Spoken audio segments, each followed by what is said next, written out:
उगता है, 25% बाद होता है. क्यों बाद होता है? काहीतरी कमी आहे, बीजामध्ये काहीतरी दोष आहे, त्याच्या न्यूक्लियस मध्येच काहीतरी फॉल्ट आहे. आणि म्हणून ह्या सगळ्या क्रिया चालतात. अविद्या आहे, अविद्या पच्चय, संखारा, संखारा पच्चय विज्ञान, विज्ञान पच्चय नाम रूप पच्चय शरायतन, शरायतन पच्चय हस्स, हस्स पच्चय वेदना, तन्ना, उपादान, भव, जाती आणि जरा मरण. 12 कडे आहेत त्या.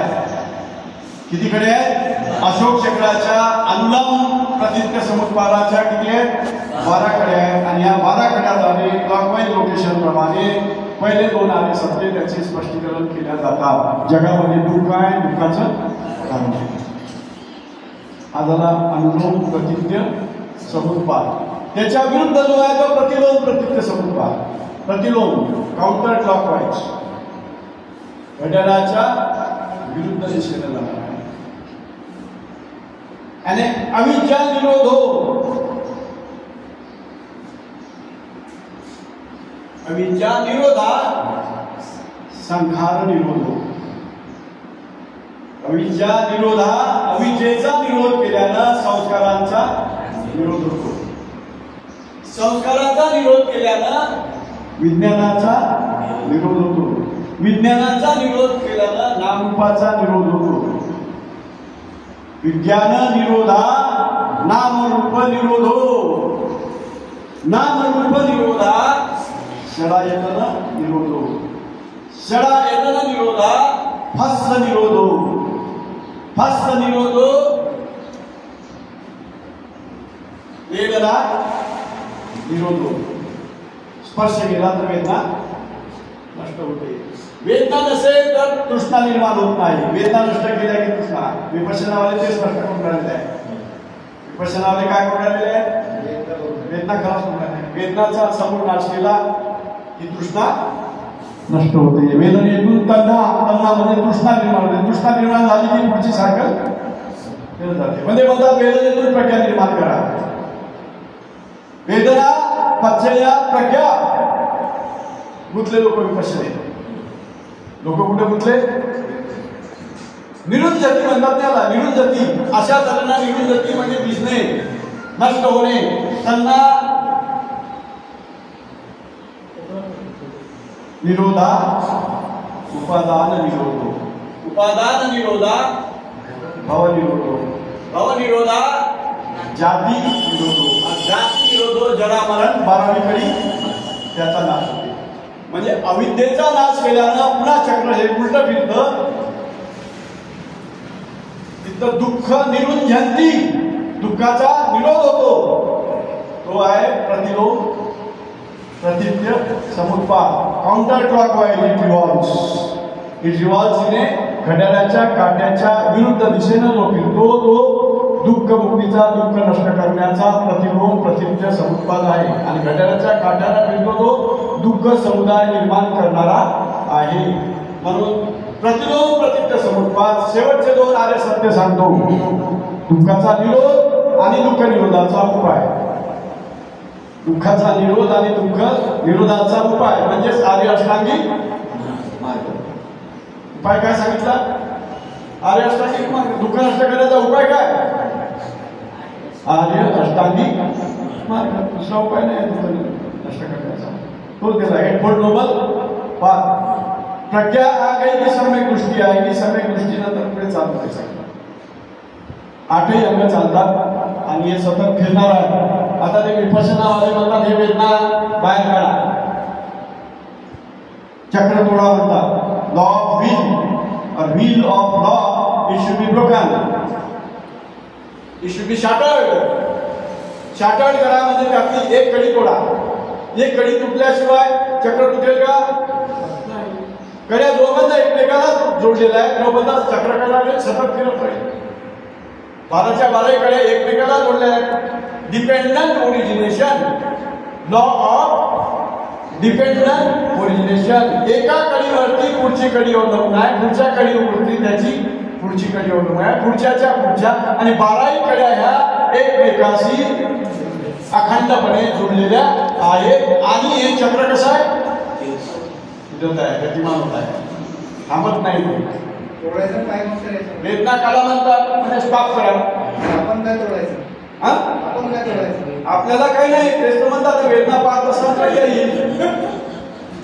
विपश्यनामध्ये ध्यानाला काय करायला? वेदना वेगळी पहा, सेन्सेशन शरीराच्या वेगळ्या पद्धतीने ऑब्झर्व करा आणि अनित्यता बोधाची अनुभूती घ्या आणि मग ते वारंवार रिपिटिशन करत राहिले. तुम्ही वेदना ऑब्झर्व करत राहिले तर तुमची अविद्या हळूहळू कमी होते आणि प्रज्ञा ही डेव्हलप जाते. अशी एक स्टेज येते की तुमची प्रज्ञा ही सगळ्यात प्रबल होते. त्याला समापत्ती निरोधक समापत्ती अवस्था म्हणतात. प्रज्ञा ही खूप प्रबल होते व त्यासाठी तुम्हाला नित्य नियमानं ध्यान आणि विपश्यना करावी लागेल.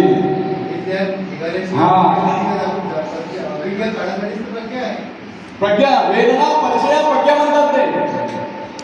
म्हणजे त्यांनी कडी बाहेर काढली. वेदना परिचय तो तन्ना आहे. वेदना परिचय तन्ना आहे ना. वेदना परिचय प्रज्ञा आहे का? म्हणजे त्याचं चूक करून आलेलं आहे आपण तिथे काय करायला आपण कमिटी मिस्टेक सर्कल तोडून आलो आपण. सर्कल तोडल्या जात नाही. सर्कलला सुरुवातही नाही शेवटही नाही. ये संसार चक्र को शुरुआत कब हुई कौन बता सकता है? भगवान बोलते हैं. भगवान ने निर्माण किया सृष्टि का वगैरह वगैरह. फर्स्ट क्लास लेते हैं तो ईश्वर वाले लोग ईश्वर के भरोसा रखते हैं. वो लोग बोलते ईश्वर सब चलाता है संसार. फर्स्ट क्लास बुद्धिज्म में फर्स्ट क्लास नहीं है. कोई ईश्वर नहीं, कोई सुपर नेचुरल पावर नहीं है. ये चक्र सतत घूमने वाला होता है. ये रुकता नहीं है. कोई भी पल कोई भी क्षण ये रुकने वाला चक्र नहीं है. रुकता नहीं है. ये घूमते रहता है. ये क्या होता है? घूमते रहता है. विश्वातल्या घडामोडी होणं ऋतुचक्र येते की नाही? आता गेला पावसाळा म्हणजे कोणते? हिवाळा गेला की काही? उन्हाळा गेला की पुन्हा पावसाळा.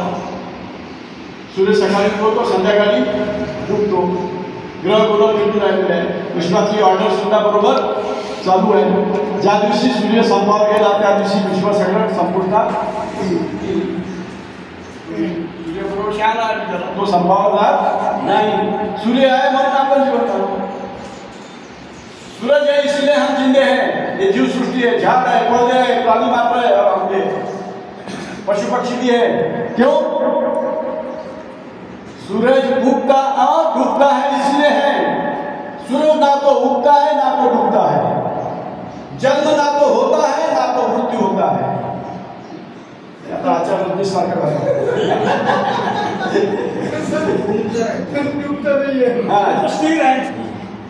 अरे तुमच्याकडे डुबला पण अमेरिकेत उगवला ना. विश्वाच्या कल्पना करा ना. तुम्ही भारतात कुठला काय विचार करता? अरे भारतात तो उगवला पण तिकडे तो अमेरिकेत डुबला. अमेरिकेत डुबला पण अमेरिकेत भारतात डुबला पण अमेरिकेत उगवला. तो ना सूरज उगता है ना डूबता है. दिस इज प्रतीत्य समुत्पाद. दिस इज प्रतीत्य समुत्पाद. दोनों घटनाएं जुड़ी है एक दूसरे को. अपने को भ्रम है इसलिए भ्रम वाले को लगता है कि सूरज उगता है और डूबता है. हम भ्रमिष्ठ है. एक्चुअली सूरज उगता भी नहीं है और सूरज डूबता भी नहीं है. तुम्हारा जन्म होता भी नहीं है और तुम्हारा मृत्यु भी होता नहीं है. कैसे? जिस क्षण को आपका जन्म हो गया उसी क्षण आपका मृत्यु शुरू हो गया. शुरू हो गया. जिस क्षण आपका जन्म हो गया उसी क्षण आपकी आयु बढ़ रही है. यानी आप कहाँ जा रहे हैं? मृत्यु के तरफ जा रहे हैं. यानी आपका मृत्यु शुरू होगा नहीं तभी मृत्यु की तरफ जाओगे ना. जिस क्षण को आपका जन्म हुआ उसी क्षण आपका मृत्यु भी शुरू हो गया. नहीं शुरू हो गया. तय तो है, जाना है. लेकिन दो घटनाएं अलग नहीं है. बात बताने की क्या है? कितने समझ में हाँ डिपेंडेंट है. जन्म है तो जन्म और मृत्यु दो घटना नहीं है. एक ही घटना है. जन्म और मृत्यु एक ही घटना है. दो घटना नहीं है. आपल्याला भ्रम असल्यामुळे आपल्याला आपल्या मनाची भ्रमित अवस्था असल्यामुळे आपल्याला वाटते जन्म म्हणजे वेगळी घटना आहे, मृत्यू म्हणजे वेगळी घटना आहे. मरण झाल्यावर देवी करा, जन्म झाल्यावर वाढदिवस करा.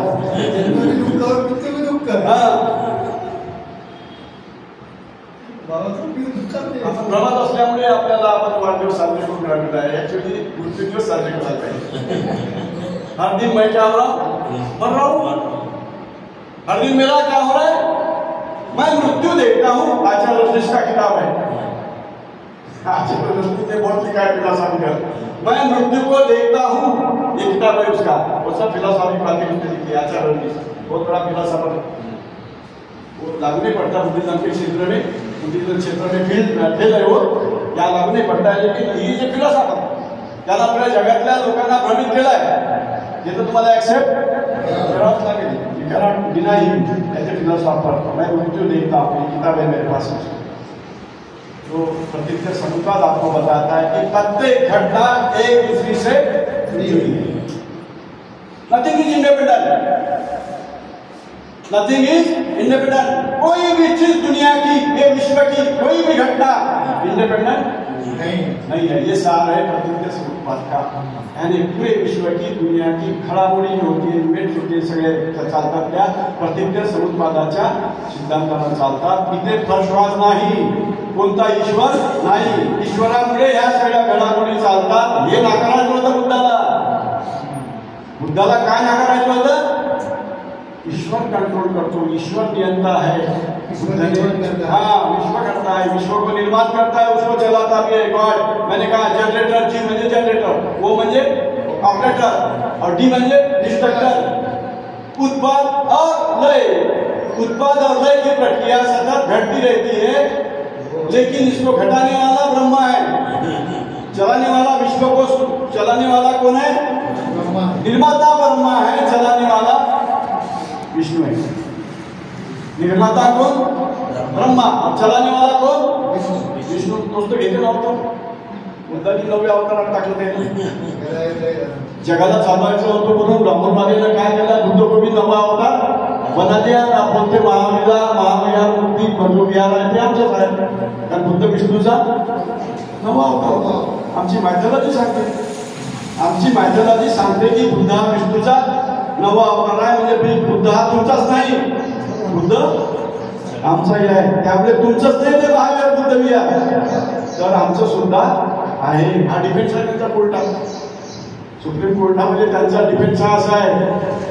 आणि म्हणून आता आर्काटाजिकल पुराव्यांना जे सिद्ध होईल ते सिद्ध होईल। आता राम आस्थेचा विषय झाला, त्याने निकाल देऊन टाकला, चंद्रचूडनं रात्रभर विचार केला आणि त्याने मग देवाचा संदेश आला आणि त्याला सांगितलेलं नाही, ये आस्था का विषय है, राम यहाँ के हिंदुओं के आस्था का विषय है, इसलिए राम के बाजू में निकाल दे दो, और दे दिया बाबरी मस्जिद का। वो जिंदा रहना है तो जरूरी है, वो आस्था से जोड़ दिया उन्होंने। आस्था वास्ता कोर्टात चालते चालली, या देशात चालली, चालवल्या गेली, सगळं तेच आहे त्यांचं, राज्य कोणाचं आहे, राज्य उन्हीं का है, इसलिए आस्था के आधार पर। आज बहुतों की आस्था हम महावीर से जुड़ी है, तो वो आस्था नहीं है, ऐसा उनका कहना है, वो आस्था नहीं है, इसलिए वो पंडित वहां की मलकियत छोड़ नहीं रहे हैं बुद्ध विहार की।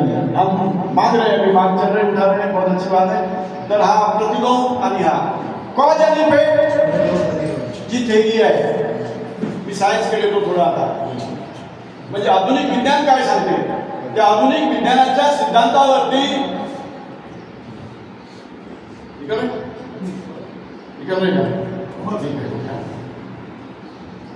तो आधुनिक विज्ञान क्या कहता है, प्रतीक समुत्पाद का सिद्धांत आधुनिक विज्ञान को मान्य करता है क्या, उसको छेद देता है। और मॉडर्न साइंस को जो धर्म छेद देगा, जो फिलॉसफी उसकी छेद देगी, उसको लोग स्वीकार नहीं करेंगे। साहब ने जानबूझ के आपको बुद्धिज्म दिया है, क्योंकि it's most scientific philosophy, it's a most scientific philosophy, विज्ञानवादी फिलॉसफी है, इसीलिए साहब ने बुद्धिज्म आपको दिया है। इसलिए ये मॉडर्न साइंस क्या बताता है, कॉज एंड इफेक्ट ने जो थ्योरी है, कार्य कारण भाव, बुद्ध अपनी जगह सही है, बुद्ध ने कार्य कारण भाव का सिद्धांत दिया दुनिया को, बुद्ध अपने जगह सही है। लेकिन अभी साइंस जो है वर्तमान का, ये साइंस कॉज एंड इफेक्ट के आगे निकल चुका है, कॉज एंड इफेक्ट के आगे निकल चुका है मॉडर्न साइंस। न्यूटोनियन मैकेनिक्स, सन 1900 तक का फिजिक्स, एडी 1900,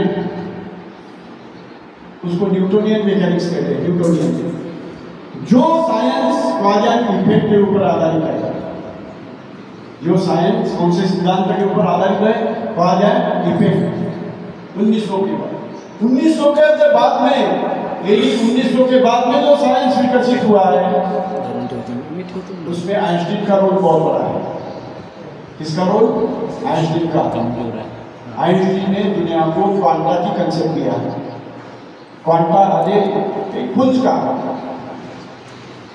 तुम्हाला लाईट असं वाटते प्रकाश आहे, लाईट काय वाटतं आपल्याला? प्रकाश किरण आहे, ऊर्जा आहे असं वाटते आपल्याला, रेडिएशन आहे, ऊर्जा आहे, चेतना आहे, कॉन्शियसनेस आहे, विज्ञान आहे, काही म्हणा, प्रकाश म्हणजे काय एनर्जी, फॉर्म ऑफ एनर्जी। पण आधुनिक विज्ञानानं सिद्ध केलेलं आहे की प्रकाश हा नुसता ऊर्जा नाही आहे, प्रकाश काय सूक्ष्म कणाचा झोत आहे। काय? सूक्ष्म कणांचा झोत आहे। आपल्याला कण दिसत नाही। तुमच्या घरात डस्ट असेल, घर दांडण, घरात लाईटचा कडवा कवचचा जर येत असेल, आत प्रकाश, तुम्ही पहा त्याच्यात काय दिसतो तुम्हाला? त्याच्यात बारीक कण दिसतात। त्या प्रकाशामध्ये काय दिसतात? घरातली झूट झाला तुम्ही घराला, त्या जेवढ्याला प्रकाश तुमच्या घरात येऊन आला कौलातून, पहिले कौलच राहत ना, घरात भोग पडलं कौलातून, आपल्या घरात लाईट आहे आणि घर झालं, लाईट पाहतं, त्या लाईटामध्ये काय दिसतं आपल्याला? असंख्य मिलियन्स ऑफ कण असे आपल्याला दृश्यमान होतात। हे तर धुळीचे कण आहेत, तशाच कणापासून प्रकाश बनलेला आहे। हे पहिल्यांदा सायन्सने सिद्ध केलं। प्रकाश एका ठिकाणाहून दुसऱ्या ठिकाणी जातो म्हणजे काय? हा कणांचा समूह एका ठिकाणाहून दुसऱ्या ठिकाणी तो प्रवास करतो। Light is moving from one place to the another place और one point to the another point means medium. हाँ, मीडियम तो लगता ही है, कॉज है ना, मीडियम है ना, कॉज नहीं होगा, मीडियम पाहिजे। ट्रांसपोर्ट स्पेस आहे मीडियम आहे, स्पेस काय आहे? मीडियम आहे, माध्यम आहे, तिथं राहणारच आहे। It is ever present. Space is not in actually in existence, reality नाही ती। म्हणून पंचमहाभूतात स्पेस नाही आपल्या बुद्ध धर्मात। पृथ्वी, आग, तेज, वायू, आकाश नाही आहे। पोकळी आहे, पोकळी it is already in existence. मला इमॅजिन नाही करायची गोष्ट आहे, ती इमॅजिनरी गोष्ट आहे। तुम्ही आकाशाला धडक मारता का यानं जाऊन? एखादा यान टकरलं वरती जाऊन आकाशाला दिसते का असं? हे आकाश काय आहे? भ्रम आहे। हे दिसते आपल्याला आकाश निळं निळं, हे काय? भ्रम आहे। हा रमन नावाच्या सायंटिस्टने शोध लावला, स्कॅटरिंग ऑफ लाईट आहे। त्याच्यात डस्ट पार्टिकल्स असतात वातावरणात, त्या डस्ट पार्टिकल्स वरून लाईट हा परावर्तित होतो आणि तुमच्यापर्यंत येतो आणि मग आपल्याला आकाश निळा दिसते। आकाश ऍक्च्युअली अस्तित्वात नाही, नो स्पेस। हा, तर प्रकाशाचं असं स्वरूप आहे, ते कणाचं स्वरूप आहे आणि तरंगाचे स्वरूप आहे। प्रकाश दोन स्वरूपामध्ये प्रकट करतो, एक म्हणजे लहरीच्या स्वरूपात, वेव्हज म्हणतात त्याला, लहरी। प्रकाश पुढे जातो म्हणजे काय? ह्या लहरी जशा समुद्राच्या पाण्यावरती लाटा एका ठिकाणावर पुढे जातात, त्या प्रकारे प्रकाशाच्या लहरी सुद्धा ह्या या स्पेस मध्ये सूर्यापासून निघाला तर पृथ्वीपर्यंत येतो, तो म्हणजे काय? लहरी ट्रान्सफर करतो, वेव्हज म्हणतात त्याला। वेव्हच्या तरंगाच्या भागमध्ये रूपामध्ये प्रकाश आपल्यापर्यंत पोहोचतो। आणि दुसरं म्हणजे डी ब्रॉग्ली नावाच्या जर्मन सायंटिस्टने 1924 ला शोध लावला, प्रकाशाला मॅटरचा, भौतिक पदार्थाचा गुणधर्म आहे। हा, तिकडचे लोक उलटी विचार करतात, उलटा मी शोधते। त्याला नोबेल प्राइज भेटतो त्यासाठी, डी ब्रॉग्ली त्याचं नाव। 1924 ला त्याला नोबेल लॉरेट भेटतो। त्याला त्याच्या आधी शोध लावला, प्रकाशाला ड्युअल नेचर आहे, दोन नेचर आहे, लहरीचंही आहे आणि भौतिक कणाचे स्वरूप आहे। पण पदार्थाला, प्रकाशाला भौतिक कणाचं स्वरूप असतं किंवा भौतिक कण जेव्हा खूप वेगाने पडतो तेव्हा तो लहरीसारखा बर्ताव करतो। प्रकाश कण हे लहरीसारखे कधी धावतात, कधी दिसतात, जेव्हा प्रकाशकांत जे आहे फोटॉन्स त्याला म्हणतो आपण इन्फ्रारेड फोटॉन्स त्याला काय म्हणतात त्या प्रकाशाच्या कणांना काय म्हणतो आपण फोटॉन्स म्हणून तर कॅल्क्युलेटर चालते तुमचं बिना बॅटरीचं कॅल्क्युलेटर लाईटवर चालते की नाही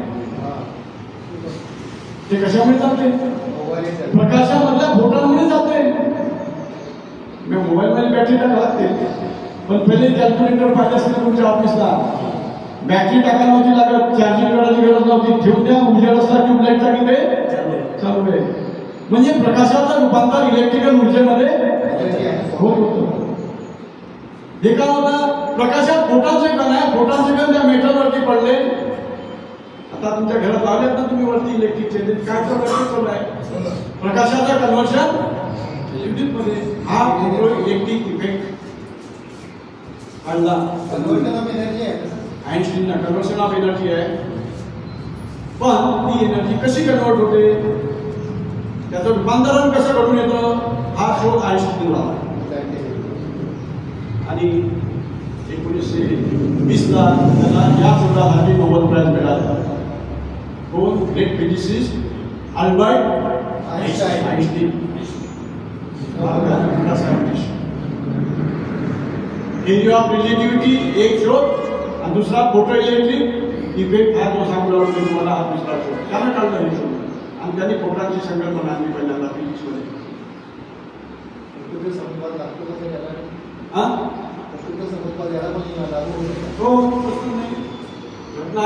लाईट आहे म्हणून फोटॉन आहे म्हणून इलेक्ट्रिक आहे इलेक्ट्रिक ऊर्जा आहे इलेक्ट्रिक ऊर्जेपासून तुम्हाला पुन्हा दुसरं काय म्हणजे मग आइन्स्टाईनला त्याला इक्वेशन दिलं त्यांनी E equal to mc square आइन्स्टाईनने इक्वेशन दिया E energy equal to mass भौतिक पदार्थ multiplied by c square c आणि वेलोसिटी आहे आणि मास आणि ऊर्जेमध्ये फरक नाही आइन्स्टाईनने जगाला सांगितलं ऊर्जेमध्ये आणि मासमध्ये फरक नाही both are interconvertible mass can be transferred into energy and energy also can be transferred into mass भौतिक पदार्थ आणि ऊर्जा याच्यामध्ये फरक केलेला नाही हे आहे मॉडर्न सायन्स हे आहे मॉडर्न सायन्स 1905 च्या पुढे ते डेव्हलप झालेलं आहे 1905 ला क्वांटम कन्सेप्ट आहे 1905 पासून सुरू झालं ते आहे क्वांटम फिजिक्स या फिजिक्सचं नाव काय आहे मॉडर्न सायन्स त्याचं फिजिक्सचं नाव काय मॉडर्न सायन्स त्याला म्हणतात क्वांटम फिजिक्स आणि हे सांगते क्वांटम फिजिक्स की ऊर्जा आणि भौतिक पदार्थात काही फरक नाही ऊर्जा म्हणजे भौतिक पदार्थ भौतिक पदार्थ म्हणजे ऊर्जा पाणी आणि पाणी भौतिक पदार्थ ठोस वाफ म्हणजे वेपर पुन्हा त्याचा आधी घेऊन बर्फ ठोस पदार्थ बर्फाचं मिटवलं की पाणी झालं पाण्याची वाफ झाली पुन्हा वाफ थंड झाली ठराविक वातावरणामध्ये पुन्हा त्या वाफेचं पाणी तयार होतं सायकल फिरून झालेली आहे प्रतिज्ञ समुद्रात तिथे लागू पडतो निसर्गातल्या या फिनांना बुद्धाचा प्रतिज्ञ समुद्रात तंतोतंत लागू पडतो बर्फ आहे पाणी आहे तर वाफ आहे तर परत पाणी आहे आले तुम्ही ए बी सी डी पुन्हा यावरती आले ए बी सी डी चक्कर झालं बरोबर हा थांबत नाही वेदना काढून सर्कल सोडता येत नाही मला सांगायचा मुद्दा आहे म्हणजे तुम्ही त्याच्यातून वेदना काढून हे जे चक्र आहे हे तोडू शकत नाही विपश्यनावाले तोडून झालेले आहे हे तुटल्या जात नाही तुटल्याचं सगळं संपलं स्टॉप झाला की भगवान बुद्धाचा अनित्यतावादाचा सिद्धांत संपला भगवान बुद्धाच्या अनित्यताच्या वादाच्या सिद्धांतानुसार हे चक्र कसं आहे सतत विमान आहे लक्षात ठेवा त्यालाच म्हणतात लॉ ऑफ डिपेंडंट ओरिजिनेशन अविद्या पच्चय संकारा संकारा पच्चय विज्ञान विज्ञान पच्चय नाम रूप चक्र हे गतिमान आहे हे फिरत राहतं आणि शेवटी अविद्येपासून दुःखाची निर्मिती होती अविद्येपासून दुःख समुदाय होती आधी काय दुःख जाती जरा मरण शोक परिदेव दुःख दोर्मनस्य आणखी ते जातीला जाती म्हणून होतं. उपाय असं दुःख समुदाय होती, दुःख समुदाय होती या बाराखड्यातून फिरल्यामुळे मग दुःख निर्माण माणूस करतो. आता ते म्हणतात अविद्याने संस्कार मागच्या जन्माचे कर्म आहे. बरेचसे पुस्तकात त्यांनी दिलेलं आहे. अविद्या आणि संस्कार, संस्कार म्हणजे कर्म, हे कुठून आले आहे? मागच्या जन्माचे कर्म आहेत. आणि मागच्या जन्माच्या कर्मामुळे इथे जन्म होतो, नामरूप तयार होतं, नामरूप तयार होतं. विज्ञानापचय नाम होतो. मागच्या जन्मातलं विज्ञान येते. पटिसंधी विज्ञान म्हणतात त्याला. त्याला काय म्हणतात? पटिसंधी विज्ञान. त्याला गंधर्व म्हणलं जाते बुद्धिझमच्या लँग्वेजमध्ये, गंधर्व. सगळ्या ट्रेडिशनल फिलॉसॉफीमध्ये हे मांडले जाते. 3 भाग होने से ही जन्म होता है. नंबर 1 माँ बाप का होना और जन्म के समय गंधर्व का होना. पटिसंधी विज्ञान का होना. हे 3 असतील जे महान त्यांना सरकार सुत्तामध्ये प्रतिष्ठ समुद्वाचा सिद्धांताला मध्यम निकायाचा आहे. मध्यम निकाय हा एक सुत्त पिटकाचा एक भाग आहे. मध्यम निकाय, निकाय, मध्यम निकाय, अमृतर निकाय हे निकाय आहे. फिलॉसॉफी सुत्ताची जे आलेले आहेत त्याचे सगळे उद्देश याच्या निकायामध्ये आलेले आहेत. त्याच्यातलं एक पुस्तक म्हणजे कोणतं? मध्यम निकाय. मध्यम निकाय त्याला म्हणतात. मध्यम निकायाच्या जे सुत्त आहे महा कन्ना संकाय सुत्त 38 नंबरचं सुत्त मध्यम निकायाचं आहे. त्याच्यामध्ये या प्रतिज्ञा समुत्पादाची चर्चा केलेली आहे. पण ट्रॅडिशनल आपल्याकडे आहे म्हणून त्रिपिटक जास्त वाचून नाही सांगू नका. बाबासाहेबांना काम सूचना केलेली आहे. त्रिपिटक वाचून त्याच्यातून निष्कर्ष काढण्याची तुमची अवकाश नाही, हे पहिले लक्षात ठेवा. वो अवकाश किसी की नाही, केवळ बाबासाहेब आंबेडकर. त्रिपिटक है, त्रिपिटक समझने की और उससे निचोड़ निकालने की प्रज्ञा, महाप्रज्ञा वो बाबा साहब आंबेडकर. हमारी बीमारी नहीं है. मैं बार बार क्यों कह रहा हूं? क्योंकि आप गोटे में भटक सकते हो, तुमच्या अवकाश नाही. आता लोक भटकून आले ना. त्याची जास्त चर्चा सध्या होता. उद्या नवग्रंथाची चर्चा कुणी नाही करून राहिला. त्याचा कुणी सांगत नाही निबंधाचा सिद्धांत. एकही नाही ऐकलं प्रवचन. एकाही भिक्षूचं प्रवचन मी बाबासाहेबांच्या बुद्ध आणि त्याच्या नवग्रंथाच्या निबंधावरती एखाद्या भिक्षूचं प्रवचन मी तरी नाही ऐकलंय. बाबासाहेब उगीच दिलं का? बाबासाहेब उगीच दिलं का? त्यांच्या पुनर्जन्माच्या सिद्धांताची चर्चा बुद्ध आणि त्याच्या धम्मग्रंथाच्या आधारावरती केल्या जात नाही. केल्या जाऊन आणि त्रिपिटकात केल्या जातात. आणि त्यामुळे गडबडी आहे. त्यामुळे गंधर्व आला, त्यामुळे प्रतिसंधी विज्ञान आलं. माणूस म्हणते शेवटच्या क्षणाला जे विज्ञान असतं ते तिथं जाऊन भिडते. शुक्रबीज आणि डिंब जेव्हा एकत्र येतात तेव्हा तिथं जे विज्ञान भेटते, कॉन्शियसनेस भेटते, ते मागचं प्रतिसंधी विज्ञान आहे. त्याला अविद्या आणि संस्कार म्हणतात. हा भूतकाळ आहे. हा काय म्हणतात? भूतकाळ. प्रतिज्ञा समुत्पादला भूतकाळ म्हणजे काय? अविद्या आणि संस्कार.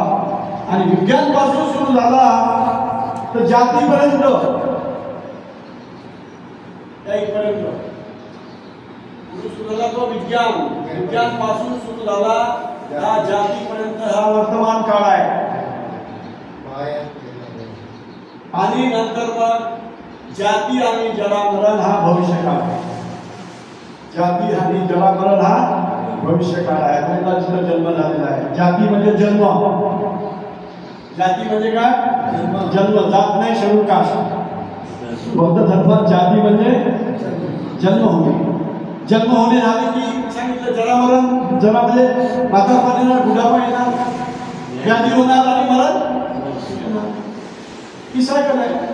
ही सायकल मधून कुणीही सुटू शकत नाही. सायकल सतत फिरणारी आहे. पण जाती जरामरणला भविष्य काळ म्हटलं जातं. आणि जातीपर्यंत विज्ञानापासून जातीपर्यंत याला वर्तमान काळ म्हटलं जातं. आणि अविद्या आणि संस्कार याला म्हटलं जातं भूतकाळ. आणि याला भूतकाळ म्हटल्यामुळे मागच्या जन्मातले कर्म घेऊन ते विज्ञान येतं या जन्मात. आणि बाबासाहेबांनी कर्म सिद्धांताचं विश्लेषण करताना ही गोष्ट फेटाळून लावलेली आहे. तुमचा वर्तमानाचा जन्म मागच्या भूतकाळाच्या कर्मानुसार नियंत्रित होत नाही. जैनांनी निरुत्तर केलं बाबासाहेबांनी. मागच्या जन्मात तुम्ही कुठे होते, काय होते सांगू शकता का? म्हणाले नाही. मागच्या जन्मातला तुमचं किती पाप कमी झालं या तपस्या या वर्तमानात केल्याच्यानं सांगू शकता का? जैन म्हणाले नाही. त्याला प्रश्न केले महाराजांच्या सगळ्या चिल्लायले महाराजांना, नव्यानं या जन्मात काय काय उत्पन्न झालं सांगू शकता का? मागच्या जन्माच्या आधारावर कळत नाही. मग कसं काय म्हणतात तुम्ही मागच्या जन्मातले कर्म या जन्मात असतो? माणूस जन्मापासून मरेपर्यंत जे जे काही कर्म केले मेला की तो संपला. फक्त त्याच्या कर्माचा वारसा त्याचे बरोबर घेतात. एखादा पुस्तक लिहून ठेवलं म्हणजे तो कर्माचा वारसा आहे. तुमच्या पिढ्या वाचतात मेमरी आहे. ठीक आहे, मेमरी आहे. पुस्तक म्हणजे काय? तुम्ही मेमरीच्या रूपाने ठेवली आहे. बाबासाहेब बाळखंड म्हणजे काय? बाबासाहेबांच्या कुशल कर्माची ती स्मृती आहे. ते आपण वाचतो आणि पुढे जातो. ते आपण वाचतो आणि पुढे जातो. पण बाबासाहेब येणार आहे का आता जन्म घेऊन मोदी लोकांसाठी? हे पुन्हा जन्म लोकांनी काय दिले? गांधीवाल्यांनी कबडा करून ठेवलेला आहे.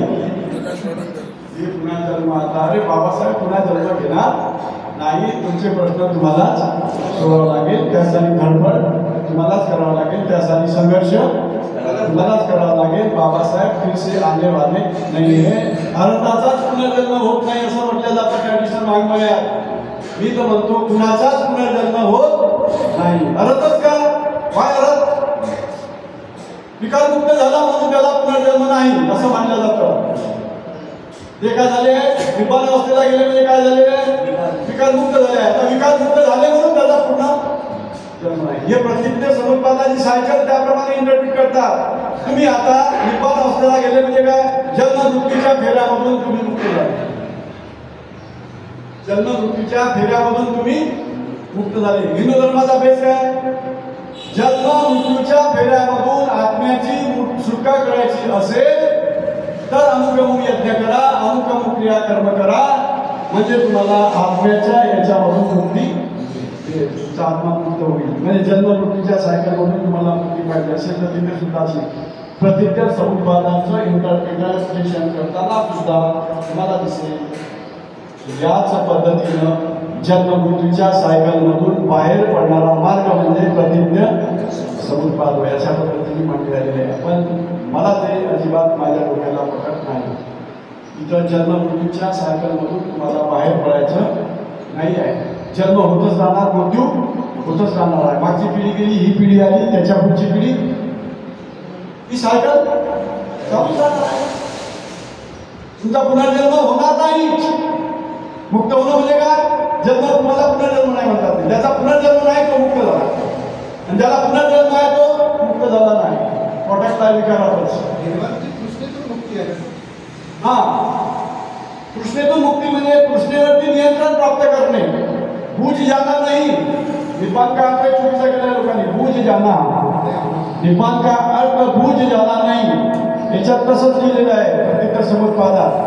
संपूर्ण तृष्णेचा नाश केल्यावरती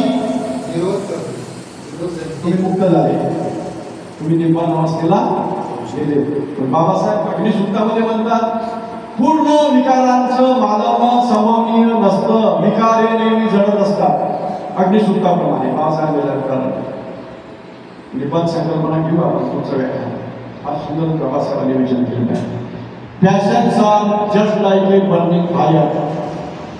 या वासना ज्या आहेत, या इच्छा आहे, राग, द्वेष, मोह हे इंधन आहे. या अग्नीचं इंधन काय? राग, द्वेष, मोह या इंधनाने जळत आहेत. Passions are on burning fire. हे म्हटलेलं आहे बाबासाहेबांनी. बर्निंग आहे, त्या सतत जळत आहेत, जळणारे आहेत, ज्वलंत आहेत, ज्वलनशील आहेत, सतत पेटत आहेत, सतत जळत आहेत. हे जळण्याची प्रक्रिया सतत तोच प्रतिज्ञ समुत्पाद आहे. शरीर विषय येणारच, टकराव होणार. आरताच्या पुढे विषय येतीलच ना. तुमच्या पुढे जसे विषय येतील रूप, नाक, जीवा, कान, शरीर, मन याचे विषय येतीलच. तुमच्या पुढे येतील, आरताच्या पुढे येतील. दोघात फरक आहे. आरतानी ते इंधन टाकण्याच्या प्रक्रियेवरती संयम प्राप्त केलेला आहे. तो जास्तीचं इंधन त्या जळणाऱ्या अग्नीमध्ये टाकत नाही, त्यानं कंट्रोल तेवढं असं केलेलं आहे. आपण काय करतो? आपण इंधन टाकतो. We provide the fuel. We provide the fuel. त्यामुळे आपण मुक्त नाही होत. आपण गुरफटलो राहतो संसार चक्रामध्ये. संसार चक्रामध्ये आपण सतत काय राहतो? आपल्याला मुक्ती नाही, पण अर्थाला मुक्ती आहे म्हटलं जातं, कारण त्याला ते नियंत्रण प्राप्त होत आहे. तो जास्तीचं इंधन टाकत नाही, त्यामुळे तो कोणत्याही विकारामध्ये आता तो त्याला सामील होत नाही, विकाराला बळी पडत नाही. आपण बळी पडतो कारण आपण इंधन टाकत राहतो, तो इंधन टाकत नाही. हा त्याचा प्रकार. बुद्ध पुरुष किंवा अर्हत मुक्त पुरुष कोणाला म्हणतात? ज्यांनी या अग्नीमध्ये, पॅशनच्या अग्नीमध्ये इंधन टाकण्याचं काम कंट्रोल मध्ये आणलेलं आहे, नियंत्रणात आणलेलं आहे. इंधन तर आहे, राग त्याली ना, त्याली क्रोध आहे ना, त्याली मोह आहे ना, पण त्या रागाचं, क्रोधाचं, मोहाचं इंधन तो आता टाकत नाही. आपण टाकत राहतो आणि म्हणून आपण आपसामध्ये भांडत राहतो, आपसाला देश करतो, नक्सल करतो आणि सगळे प्रॉब्लेम आपण क्रिएट करतो. अर्हत मात्र प्रॉब्लेम क्रिएट करू शकत नाही. पण टोटली विकाराला मालवणं शक्य नाही. जोपर्यंत कॉन्शियसनेसचा प्रवाह तुमच्या याच्यात चालू आहे तोपर्यंत विकार अस्तित्वात राहतीलच. तोपर्यंत नवीन मांडणी, तोपर्यंत विकार तुमच्यामध्ये अस्तित्वात राहतीलच. फक्त त्या विकाराची अग्नी आपण जास्त प्रज्वलित करायची नाही. हे ज्याच्या त्याच्या हाती आहे. रागाला पहिले जुने लोक काय नाही, घडलं कुठे हातावा, तो घडलेला काढलेला दगड काढेपर्यंत त्याचा राग जुनी म्हणून म्हणजे तो संयम शिकवते. आता त्याच्या हाती दगड लागला, तो दगड मारता डॉक्टर पडतो. त्या माणसाचं काय करायचं? डोकं उडून टाकले. हा, त्यामुळे वयाला शांत होत नाही. राग आला तर आपण राग व्यक्त करतो, मुकी मारतो, कधी कधी पडलं तरी रागाच्या भरात आपण करून देतो आणि मग पश्चाताप करतो. त्या दिवशी तेवढा मला हे नसता केलं, मला नसता केलं, मी आता जेलमध्ये गेलो नसतो, पण नंतर काही त्याच्या हाती नसते. पण त्या मुवमेंटला त्याचा संयम नसतो. संयम गमावला की तो मर्डरही करू शकतो. संयम गमावला की तो मर्डर सुद्धा करू शकतो. आणि म्हणून या विकारावरती संयम प्राप्त करणे म्हणजेच काय? त्याला त्या पॅशनच्या अग्नीमध्ये जास्तीचं इंधन न पुरवणे, त्याला म्हणतात निब्बाण. ही अवस्था कोणती आहे? निब्बाणाची अवस्था आहे. हा जगण्याचा विषय आहे, अनुभूतीचा नाही, जगण्याचा आहे. निब्बाण म्हणजे काय? आर्याष्टांगिक मार्गाचा अंमल करणे म्हणजे निब्बाण जगणे होणे. दुःखमुक्तीचा मार्ग आहे तो. काहीतरी गडबड आहे. माईकच्या दूर ठेवा की आपल्याला लोड करून राहिलं.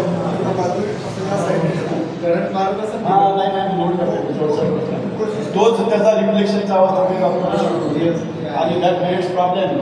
त्यामुळे बोलताना मला वाटत नाही, आता बरं वाटून आता बरोबर. हा, फिजिक्स आवाजात फरक पडला. माझ्या लोड येऊन आलं होतं ना बोलता, म्हणजे ते लोड आलं की मग विषय चांगला रंगत नाही, बोलणाऱ्याला लोड नाही आलं पाहिजे.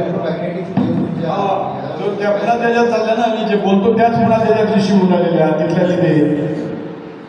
पहिले बोलतो त्याही आणि नंतर बोलण्याचा आवाज परत त्याच्यामध्ये जातो, म्हणजे ते रिफ्लेक्शन होते, डबल त्याची रिॲक्शन होऊन राहिली आहे. प्रत्येक समुत्पादच आहे, माईक आहे म्हणून आवाज आहे, आवाज आहे म्हणून ते सगळं चालतं. इथली आवाजाची सिग्नल इलेक्ट्रिकलमध्ये रूपांतर होते. मी जे बोललो त्याची कोणती सिग्नल त्यामध्ये त्या माईकमधून कोणती सिग्नल चालली? हा, इलेक्ट्रोमॅग्नेटिक म्हणजे इलेक्ट्रिकल सिग्नल.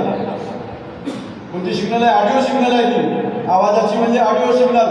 ते ऑडिओ सिग्नल तयार करते ते ऑडिओ सिग्नल कोण रिसिव्ह करते? ऍम्प्लिफायरचा रिसिव्हर. त्याच्या आत काय आहे? ऍम्प्लिफायर. अंदर काय आहे? ऍम्प्लिफायर. ऍम्प्लिफायरला काय आहे? रिसिव्हर. रिसिव्हरनी मायक्रो व्होल्टची 10⁻⁶ व्होल्ट एवढी छोटी सिग्नल जाते, ते रिसिव्ह करते आणि मग ऍम्प्लिफायरच्या 1, 2, 3, 4 स्टेज मधून तो ऍम्प्लिफायर साऊंड मोठा जातो आणि स्पीकरला जातो. स्पीकर म्हणजे output device. Speaker is a output device, mic is a input device, mic is a input device, speaker is a output device. आणि या माइक टू स्पीकर पर्यंत चालणारी प्रक्रिया म्हणजे प्रतिध्य समुत्पाद.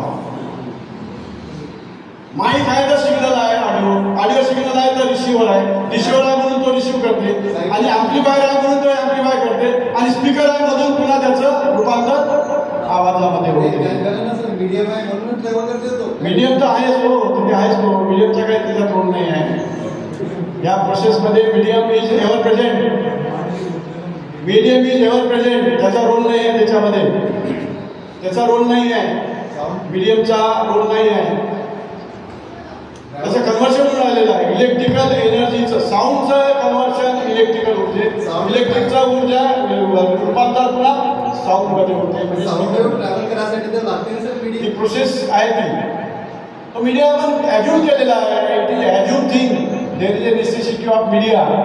आपण ॲज्युम केलेली आहे. स्पेस आहे, ती पोकळी आहे, आकाश आहे, ते काय पोकळी, इथून इथपर्यंत काय पोकळी आहे. पोकळी रियालिटी आहे का, वास्तविकता आहे का? नाही, वास्तविकता नाही. पण स्पेस, वस्तू, ह्या वस्तूचं अस्तित्व कशाला सिद्ध होते? एक तर तिला साईज आहे, आकार आहे. वस्तू आपण त्याला का म्हणतो? ऑब्जेक्ट का म्हणतो? ऑब्जेक्ट किंवा वस्तू स्पेस ऑक्युपाय करते. हा, वजन आहे, आकार आहे, त्याला लांबी रुंदी आहे, वजन आहे. दुसरी गोष्ट म्हणजे ते स्पेस ऑक्युपाय करते. तुम्ही बसले खुर्ची, तेवढी स्पेस तुम्ही ऑक्युपाय केली की नाही? म्हणजे ऑक्युपाय करणे हा वस्तूचा गुणधर्म आहे. स्पेसला ऑक्युपाय करणे वस्तूचा गुणधर्म आहे. दुसरा गुणधर्म कोणता आहे? त्याला आकार आहे, रूप आहे, वजन आहे, मास आहे. वस्तूचा हा दुसरा गुणधर्म आहे. दोन असतील तर त्याला वस्तू म्हणतात, त्याला ऑब्जेक्ट म्हणतात. हे असेल तर तो ऑब्जेक्ट आहे, ती वस्तू आहे. वस्तूची डेफिनेशन ही आहे. इशू म्हणजे मास. इलेक्ट्रॉन दिसत नाही तुम्हाला, वायर मधून इलेक्ट्रिक करंट चालला म्हणजे काय होऊन राहिलेलं आहे?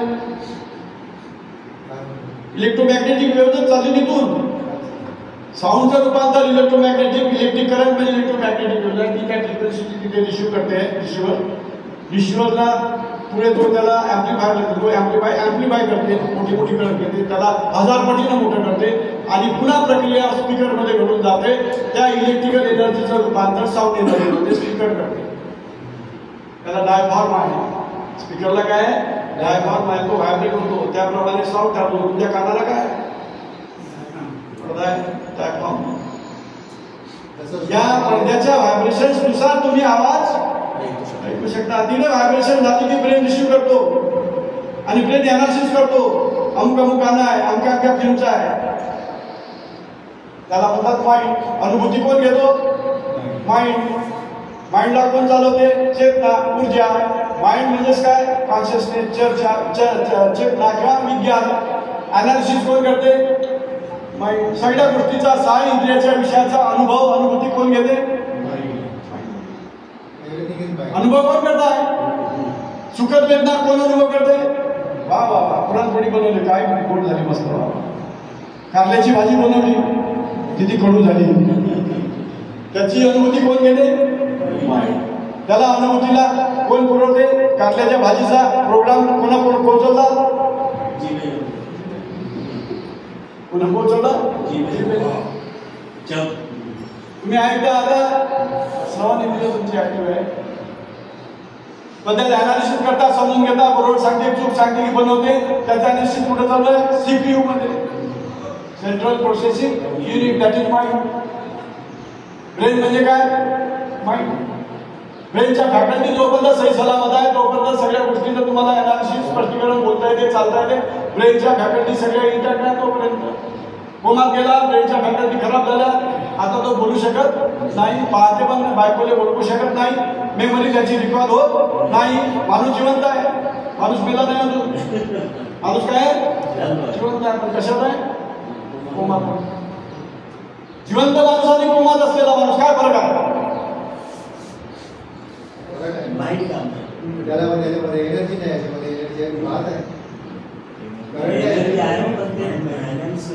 मेला माणूस आणि जिवंत माणूस याच्यात एक ध्यानस्थ माणूस आणि जिवंत माणूस दोघात काय फरक आहे? एक समाधीत बसलेला माणूस आहे आणि एक साधा माणूस आहे, दोघात काय फरक आहे?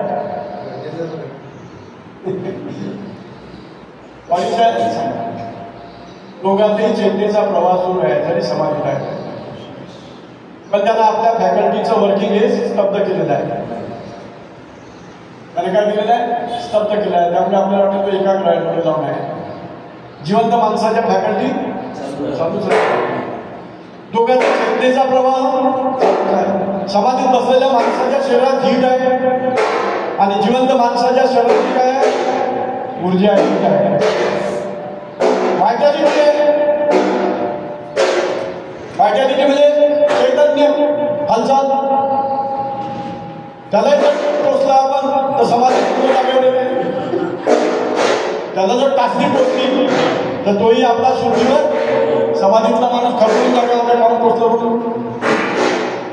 आणि हाय माणूस सावध त्याला जाऊन मला टोचलेला आहे. फक्त त्यानं मेंटल फॅकल्टी काम केलेले आहे. याच्या मेंटल फॅकल्टी ऍक्टिव्ह आहे. एक समाधीतला माणूस आणि एक साधा माणूस हा दोघांमध्ये फरक आहे. एक मेला आहे आणि एक जिवंत माणूस आहे. या दोघात काय फरक आहे? सगळं प्रसिद्ध समुत्पादच आहे.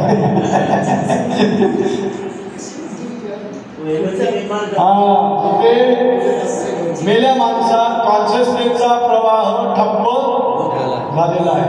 हीट सोडून गेलेली आहे, व्हायटॅलिटी सोडून गेलेली आहे. जिवंत माणसात चेतनेचा प्रवाह सुरू आहे, व्हायटॅलिटी हालचाल करायची ताकद चालू आहे, त्याच्या शरीरात ऊर्जा आहे. मेल्या माणसात हीट असते ना, आपण म्हणतो पायातून थंडा पडत चालला. शेवटच्या अवस्थेत काय काय सांगते निरोप पाठवून द्या म्हणते. पुढ्या आता पुढ्या तासाचा काही दिवस याचा सोडते पायातून थंडा थंडा. जुन्या लोकांना संदेश आहे. डॉक्टरकडून त्याचा निदान करायला उचकीवर लागला तिकडे सुरू झालं की त्या पायातून तो थंडा थंडा मेला म्हणजे पुरा शरीर थंडगार. म्हणजे त्याच्या शरीरातली जी उष्णता होती ती संपूर्ण थंडा पडला. टाका खाली बाजूच्या खाली निरोप पाठवून द्या. शेवटच्या उचक्याला भेटीले बोलवा. हा मृत्यूचं हे आहे, हा मृत्यू आहे. जिवंत माणसात हीट आहे, जिवंत माणसात चेतना आहे, जिवंत माणसात व्हायटॅलिटी आहे. मेल्या माणसाला स्वतः हात उचलता येते काय? नाही नाही येत ना. म्हणजेच काय त्याची व्हायटॅलिटी निघून गेली. मला समजलं पाहिजे त्याच्यातलं. त्याचा अर्थ काय? हालचाल करण्याची शक्ती होती ती निघून गेली. का निघून गेली? हीट गेली. आणखी काय केलं? कॉन्शियसनेस केलं. चेतनेचा प्रवाह खंडित झालाय. चेतनेचा प्रवाह खंडित झाला की ब्रेन काम करत नाही. डॉक्टर म्हणते घेऊन जा पेशंट, मेला तुमचा पेशंट. ज्या क्षणाला कोमामधल्या पेशंटचा कॉन्शियसनेसचा प्रवाह खंडित होतो तेव्हा डॉक्टर म्हणते ब्रेन डेड झाला. त्याला काय म्हणतात? ब्रेन डेड झाला. आता तुमचा पेशंट तुम्ही घेऊन जा. तोपर्यंत सुटी नाही देत तो पेशंट. आहे म्हणजे होईल जाऊन पाहू व्हेंटिलेटर, जाऊन पाहू आपण व्हेंटिलेटर. ही व्यवहारातले उदाहरणं सुद्धा प्रसिद्ध समुत्पादनाच्या सुधारणांना आपल्याला समजून घ्यावं लागतात. आता काजूही नाही इफेक्टिव्ह नाही. आधुनिक सायन्स काय म्हणते? 2 मिनिटात सांगतो. आता काय सांगते सायन्स? Modern science. काजूही नाही ना, इफेक्टिव्ह नाही. जन्मही नाही ना, मृत्यू नाही. सूर्य उगवतही नाही. सूर्य it is a process. It is a process. इव्हेंटला आता सध्याचं सायन्स प्रोसेस मानते. It is a process. तुम्ही सगळे इथे बसलेले प्रोसेसचा भाग आहात. हे सायन्स आहे, नवीन सायन्स, मॉडर्न सायन्स. काजही नाही ना, इफेक्टिव्ह नाही. तुम्ही सांगू शकत नाही. लाटा तर चालल्यात पण 1 लाख कुठं नसतं झाली, दुसरी कधी निर्माण झाली तुम्हाला सांगता येते का? नाही. कॉजेसमध्ये परिणाम असते, परिणामामध्येच कॉजेस असते. कॉज आणि इफेक्ट कोणत्याही क्षणाला तुम्हाला वेगळी करता येत नाही.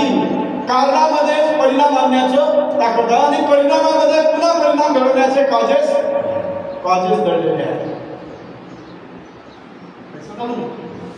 हे फिलॉसॉफी आहे बुद्धिझमची. कॉजही नाही, इफेक्ट नाही. कॉज आणि इफेक्ट जोडलेले आहे. जन्म नाही, मृत्यू नाही. जन्म मृत्यू एकमेकाला जोडलेले आहेत. त्या 2 घटना आपल्याला दिसतात आपल्याला भ्रम असल्यामुळे, पण तसं वास्तविक नाही. वास्तविक नाही. कॉजही नाही ना, इफेक्टिव्ह नाही. हे प्रोसेस आहे. आपण प्रोसेसचा भाग आहोत. प्रत्येक समुदाय काय या विश्वातल्या सगळ्या घटना छोट्या मोठ्या सगळ्या घटना या एकमेकाशी जुळलेल्या आहेत, एकमेकाशी जुळलेल्या आहेत. त्याला बूट स्ट्रॅप थेरी म्हणतात. नवीन हायपोथेसिस सायन्सने काढलेला आहे. बूट स्ट्रॅप करून पाहिजे होता. जेफ्री च्यू नावाच्या अमेरिकन थेरॉटिकल फिजिसिस्टनं हे शोधून काढलेलं आहे. नवीन सायन्स त्याला म्हणतात बूट स्ट्रॅप हायपोथेसिस. त्याच्याप्रमाणे म्हणतो तो या सगळ्या विश्वातल्या घडामोडी कोणत्याही इंडिपेंडंट नाहीत, सगळ्या घडामोडी परस्पराशी जुळलेल्या आहेत. बूट स्ट्रॅप थेरी, नवीन थेरी. मग बुद्ध धम्म काय म्हणते, प्रकृती समुत्पाद काय सांगते? इथे काही इंडिपेंडंट आहे का? अविद्या इंडिपेंडंट आहे का? संस्कार इंडिपेंडंट आहे का? विज्ञान इंडिपेंडंट आहे का? नामरूप इंडिपेंडंट आहे का? छळायतन इंडिपेंडंट आहे का? 12च्या 12 शुल्केतल्या कड्या कशा आहेत, परस्पराशी जुळलेल्या आहेत. आणि आधुनिक विज्ञानी ते सांगते की या विश्वातल्या सगळ्याच इव्हेंट, सगळ्याच घडामोडी परस्पराशी काय आहेत, जुळलेल्या आहेत. Nothing is independent, nothing is independent. आपण सुद्धा परस्पराशी जुळलेला म्हणून ऐकायला येतो आपण. बाकीची येत नाही, त्याला तुला भिडत नाही, पण जुळलेलं आहे ते. हे विचार करतात काय चालते इथे, आज कोणाचा क्लास आहे, कोण शिकवते, काय झालं, घरी आल्यावर ते चौकशा करतात का, तुम्ही भेटले तर काय झालं विचारतात. पण ते सुद्धा आपल्याशी जुळलेले आहेत. निगेटिव्ह विचार करणारी जुळले आहेत, पॉझिटिव्ह विचार करणारी जुळलेले आहेत. पॉझिटिव्ह विचार करणारे प्रत्यक्ष नाही येतात, अनुभव घेतात. निगेटिव्ह वाले घरी बसतात, किलच्या पडतात, पण ते सुद्धा आपल्याशी जुळलेले आहेत. जुळलेले आहे म्हणून निगेटिव्ह विचार करतात. जुळले नसते तर आपल्या त्यांनी निगेटिव्ह विचार केला असता का? नाही. म्हणजे सगळ्या विश्वातल्या सगळ्या छोट्या मोठ्या गोष्टी, छोट्या मोठ्या घटना, सगळे प्राणी मात्र, सगळे झाड झुडपं, जंगल दगड डोंगे, पहाड, नद्या, समुद्र, सगळे काय परस्पराशी जुळलेले आहेत. कोणतीही घटना, कोणताही इव्हेंट नाही, कारण ती एक प्रोसेस आहे. आज मॉडर्न सायन्स काय समजते, event is not event. Mayani संप्रदायाने चांगल्या तऱ्हेनं सायन्स मांडलेलं आहे, अश्वघोषानं मांडलेलं आहे. अश्वघोष इसवी सन पहिल्या शतक, अश्वघोष महाकवी वज्रयान त्यांनी लिहिलेल्या सूची, वज्रयान सूची नावाचं त्यांनी भाष्य केलेलं आहे. अश्वघोष त्यानं मांडलेलं आहे. Event is a process, event is a process. ही काय आहे शेवटी, ही प्रोसेस सुरू होते अविद्येपासून तर दुःखापर्यंत, जरापर्यंत जाते. ही काय आहे, ह्या घटना जरी वेगळ्या वेगळ्या 12 साखळ्या वाटत असल्या तरी ही काय आहे, प्रोसेस आहे. या अँगलनी पहा. आधुनिक विज्ञान काजही नाही ना, इफेक्टही नाही. लक्षात घ्या. म्हणजे संस्काराचा कॉज अविद्या नाही, संस्काराचा कॉज अविद्या नाही, आणि अविद्येचा परिणाम संस्कार नाही. अविद्येचा परिणाम संस्कार नाही. ऐकणे आचार्य सारखं प्रत्येकाने ते आपापल्या पहिला इंटरप्रिट केलेलं आहे. पण मॉडर्न सायन्सला तुमचं धरून पाहिजे तत्वज्ञान तर लोक स्वीकृत करतील.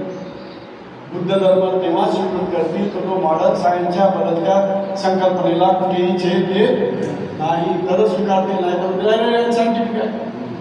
आता आत्मवाद अनसायंटिफिक आहे. कोणी आत्मा दाखवू शकत नाही, पाहू शकत नाही, बोलू शकत नाही. पूर्ण जग म्हणजे आत्मवादी लोक म्हणजे अज्ञानी लोक आहे. ईश्वरवादी लोक म्हणजे काय, अज्ञानी लोक आहे. बुद्धिझमला चॅलेंज केल्या जाऊ शकत नाही, कारण it is a very scientific theory. कोणी या विश्वाला चालवणारा चालक नाही. No first cause. हा प्रतीत समुत्पादाचा प्रतिपाद आहे. ईश्वरवाद विरुद्ध प्रतित्य समुत्पाद. या विश्वातल्या सगळ्या घडामोडी बरोबर एका प्रोसेसचा भाग आहे. या प्रोसेस सातत्यानं घडून येणाऱ्या आहेत आणि या प्रोसेस घडून राहणारं चक्र ते सतत फिरतं आहे, सतत भ्रमण करणारं आहे, थांबणारं नाही. थांबवू कोणी शकत नाही. थांबवायचा प्रयत्न केला संपलं सगळं. मग बुद्धाचा अनित्यतावादाचा सिद्धांत खोटा राहील. नित्य नाही, मग जग नित्य म्हणावा पुन्हा. थांबलं म्हणजे काय, नित्य.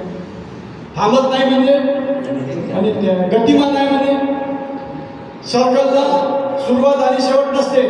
सर्कल असा पाथ आहे, असा मार्ग आहे की ज्याला सुरुवातही नाही शेवटही नाही, ज्याला सुरुवातही नाही आणि ज्याला शेवटही नाही. सुरुवात नाही म्हणजे काय, फर्स्ट क्लास नाही. ईश्वरानं ज्या क्षणाला ही पृथ्वी निर्माण केली तिथून त्याचा टाइम सुरू होते. टाइम कुठून मोजतात? टाइम तुमचं आयुष्य कुठून मोजतात? एक दिवसाचं पोट्ट झालं, 12 घंटे गेल्यानं काय म्हणतो याचं आयुष्य किती झालं? 1 दिवसाचं. 3 महिने झालं, नजर आली त्याला काय आली? नजर आली. तर 5 महिन्याचं झालं गर्भामध्ये, तर लाथा मारलेले पोट्टात त्याच्या मायले जाणवते नाही. आता पुढे सोनोग्राफी करतात, पहिले सोनोग्राफी करत नाही. ते समजे की पोट्ट हालचाल करते म्हणजे चांगला हेल्दी आहे.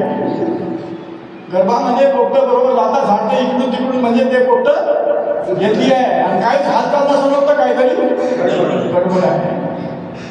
ही सोनोग्राफी. पूर्वीच्या लोकांची सोनोग्राफी कशी होती?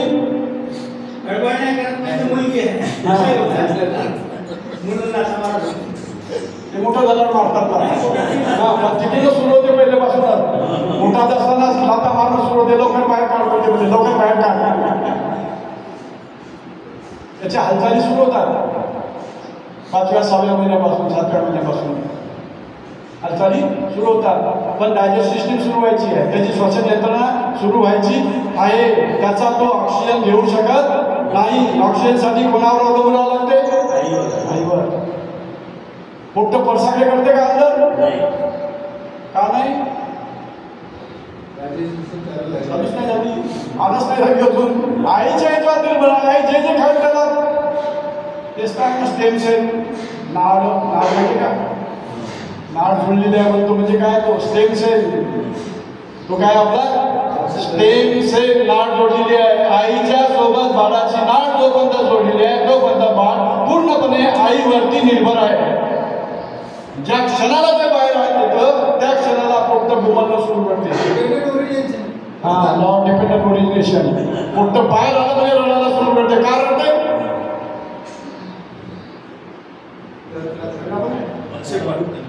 ते लोक म्हणजे इकडे मागे वाढले आहे आणि काय झालं फालतू म्हणून रडते. What may be the reason? त्याचं कारण आहे आतापर्यंत तो ऐकून ऑक्सिजन घेतो ना, नाड जोडल्याबरोबर त्याला बाहेर आल्याबरोबर, जेलमधून सुटल्याबरोबर त्याला ऑक्सिजनची, आणि ऑक्सिजन जास्त कधी घेईल? त्याला रडावं लागेल ना. त्याला काय करावं लागेल? आवाज काढून जोरात रडला म्हणजे ऑक्सिजन जोराने खिचल्या जातो. This is the reason, scientific reason आहे. मागं कोणतरी काहीतरी सांगितलं होतं, ते काय मला पटलं नाही. त्याचा हा ऍक्टिव्ह होतात तुम्ही त्या सगळ्या लंग्स ऍक्टिव्ह होतात, डायजेस्टिव्ह ऍक्टिव्ह. दूध प्यायला लागते ते पोट्ट बाहेर आल्यावर. परसाकड करते, शिशू बरोबर करते की नाही? 5-6 दिवस तर पोट्टावर लक्ष ठेवावं लागते. आता झाला शेंडेबाई झाले ना नाती, आता झाला शेवटसाठी शिंदे साहेब शिंदे आज आपल्याला त्यांनी नाश्ता दिलेला आहे. त्यांना नाती कन्यारत्न प्राप्त झालेलं आहे मुलाला पहिल्यांदा शिंदे फॅमिलीमध्ये. आणि त्यामुळे त्यांनी नाश्ता आपल्याला इकडे आज दिलेला आहे, त्याचा संकल्प घेतलेला आहे. तर त्या सगळ्या गोष्टी बाळांचं संगोपन करणं हे सुद्धा एक शास्त्र आहे. त्या डॉक्टर मिश्रांना बोलावले एक दिवस आपण. लहान मुलांच्या तज्ज्ञाचा तो डिपार्टमेंटला मेडिकलला राजकुमार मिश्रा बोले सर. मग त्याच्याकडून आपण समजून घेऊ बाळाची. मी सांगतो मी फिजिक्सवाला आहे, मी फेकू शकतो का? तुम्हाला समजत नाही, मला समजत नाही. पण आपण एक्सपर्टला बोलवू आणि त्याच्यातून आपण जे समजलेलं आहे ते कन्फर्म करून घेऊ. त्याला एक दिवस ठेवू आपण की लहान बाळाच्या फॉर्मेशन पासून तर बाहेर येईपर्यंत काय प्रक्रिया करतात. तिकडे पुढे चाललंय बाळाचे रोज सगळे विषय घेऊन टाकले मग एकटाच. तर त्यांना आपण थोडक्यामध्ये हे बायोलॉजिकल प्रोसेस समजवण्यासाठी एक दिवस मी त्यांना पाचारण करणार आहोत. राजकुमार मिश्रा आपल्याच एरियात आहे. प्री नॅटल विकारग्रस्त लहान मुलांचं जे शास्त्र आहे त्याचे जे तज्ज्ञ आहेत. ही जे department in medical college okay. आणि म्हणून मॉडर्न सायन्सला अनुरूप कुठेही त्याला छेद न देणारा बुद्धाचा प्रतिज्ञा समुत्पाद आहे. Cause and effect Newton mechanics बाद झालेला आहे. नवीन क्वांटम मेकॅनिक्स आणलेला आहे पासून. तरी या क्वांटम मेकॅनिक्स नुसार समुत्पाद लागू पडणारा आहे आणि हे बुद्धाच्या धम्माचं आश्चर्य आहे. त्याच्या धम्माचं काय आहे? आश्चर्य.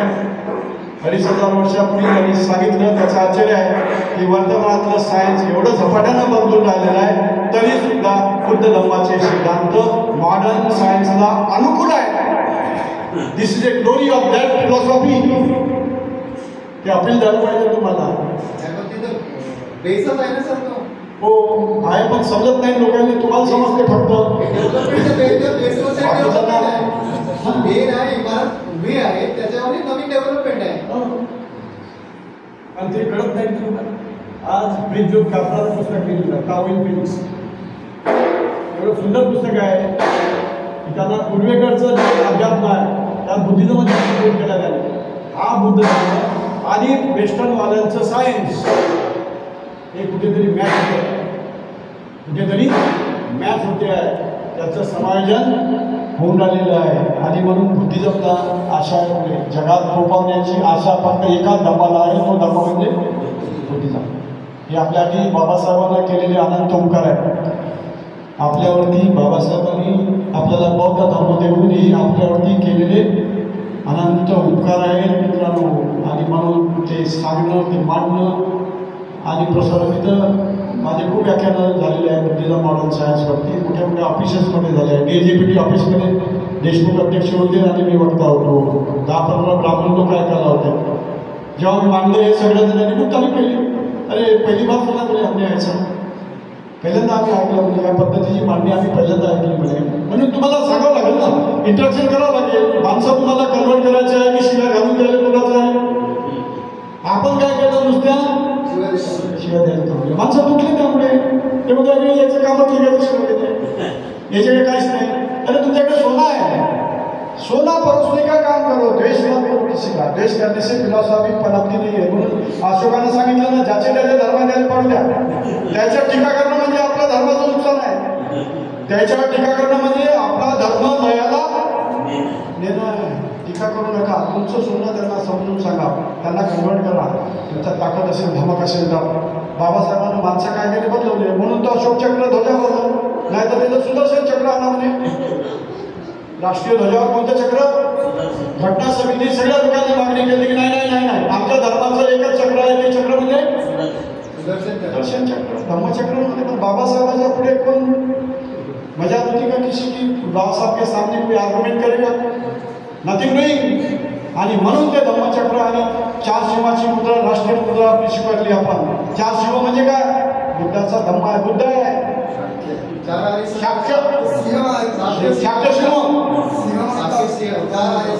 पूरा पश्चिम उत्तर दक्षिण चारों ओर मेरे धम्म का सियानात करो. हा शिव म्हणजे बुद्ध आहे. हा शिव म्हणजे कोण आहे?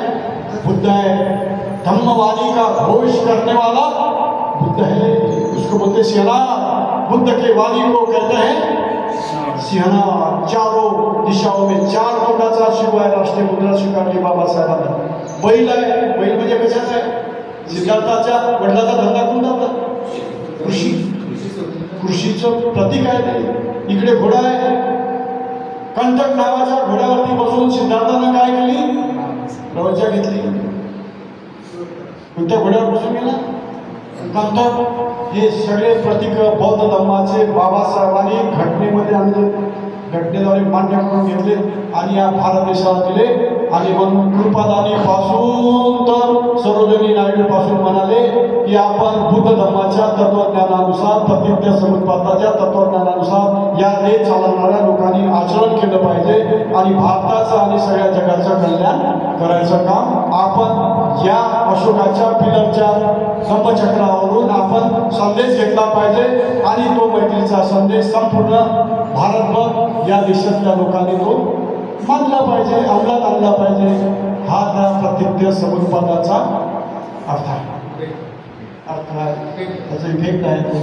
तो फॉलो केला पाहिजे, तो पालन केला पाहिजे ही अपेक्षा संविधानातल्या सभासदांनी त्यावेळेला केली. जवाहरलाल नेहरूंचं फार मोठं भाष्य आहे त्याच्यावरती. This is a wonderful thing. Thank you very much.